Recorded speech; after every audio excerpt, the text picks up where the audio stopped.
Desde que eu comecei a vida de psicóloga, eu nunca pensei em atender as crianças. Isso veio porque eu tinha mais facilidade de de atender os próprios adultos. Então eu sempre pensei, tá, eu vou atender adultos e se a clínica crescer, a gente contrata profissionais para atender os nichos das criancinhas, o público infantil. Mas aí eu comecei a estudar neurociência, me formei em neuropsicóloga e comecei a fazer a avaliação dos pequenininhos. E assim começou uma paixão enrustida ali dentro. Logo, quando eu engravidei, essa paixão parece que cresceu.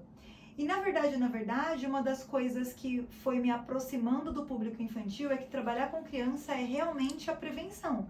A gente está cuidando a gente está fazendo um real trabalho preventivo, que é o sonho aqui do Instituto Flowir.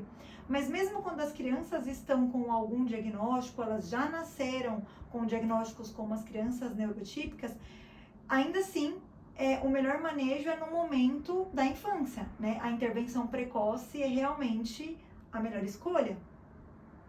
Uma outra coisa também que eu acho bastante importante é a questão da orientação parental.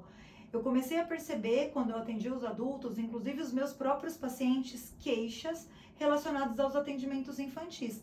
Muitas vezes os meus pacientes levavam os filhos deles para outras clínicas e a angústia deles era: Tati, eu não sei o que fazer, eu levo meu filho para a clínica, a psicóloga entra, faz uma brincadeira com a minha criança, sai e fala assim: ó, tá aqui o fulaninho, hoje a gente brincou disso e disso e disso e foi tudo bem. E o pai angustiado sem saber o que fazer, como manejar aqueles problemas ou aqueles comportamentos dos quais fizeram com que eles buscassem um atendimento psicológico. Então, o atendimento infantil, ele precisa de muita orientação parental.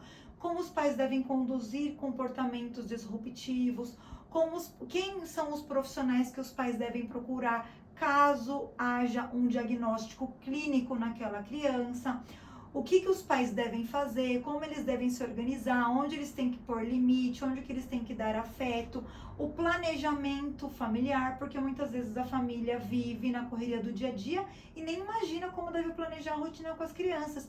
E isso impacta muito. E essa orientação deve ser feita por nós, mas eu percebia muitas vezes por queixa dos meus próprios pacientes que isso não acontecia. Então foi assim que eu resolvi criar um departamento infantil aqui no Flow. Então, a gente prioriza isso, a orientação de pais. Então, é feita uma orientação periódica do que deve ser feito com a criança em casa.